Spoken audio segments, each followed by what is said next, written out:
बाप क्या होता है, उस पर मैंने आज लिखने का कुछ प्रयास किया है। मेरे मित्र के विशेष अनुरोध पर मैंने लिखा है, जिसका शीर्षक है मैंने बाप को आसमान की संज्ञा दी है। आसमान के खामोश रास्ते जिसका शीर्षक है। बर्फ की इस सफ़ेद चादर पर जो काला साया चलता दिखता है,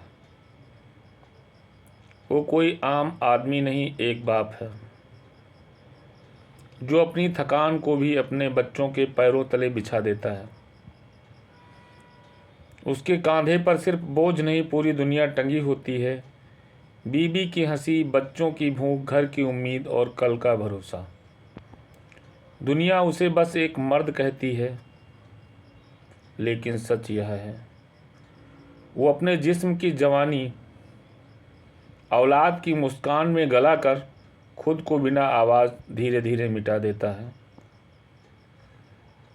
बर्फ़ की सफ़ेद चादर पर जो काला साया चलता दिखता है, वो कोई आम आदमी नहीं, एक बाप है जो अपनी थकान को भी अपने बच्चों के पैरों तले बिछा देता है। दुनिया उसे बस एक मर्द कहती है, लेकिन सच यह है वो अपने जिस्म की जवानी औलाद की मुस्कान में गलाकर खुद को बिना आवाज़ धीरे धीरे मिटा देता है। अगर घर से बाहर ठंडी हवा में 2 पल सांस ले ले तो बेपरवाह कहा जाता है, और अगर घर पर ही रह जाए तो सुस्त और बेकार। अगर बच्चों को सिखाए तो जालिम कहा जाता है, और अगर चुप रहे तो गैर जिम्मेदार। रिश्तों की अदालत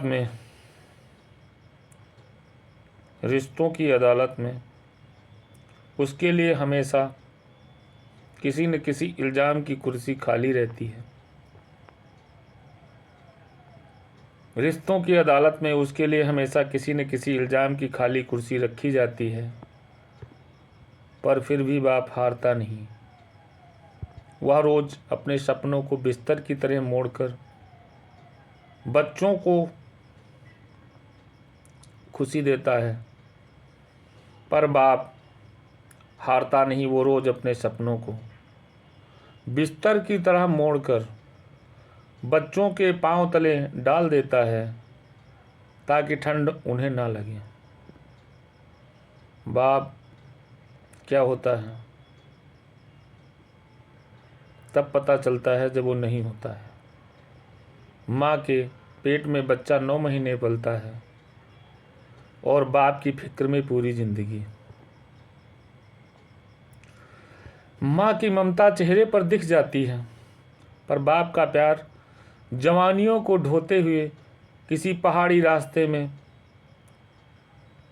जैसा टुपटाप टूट जाता है।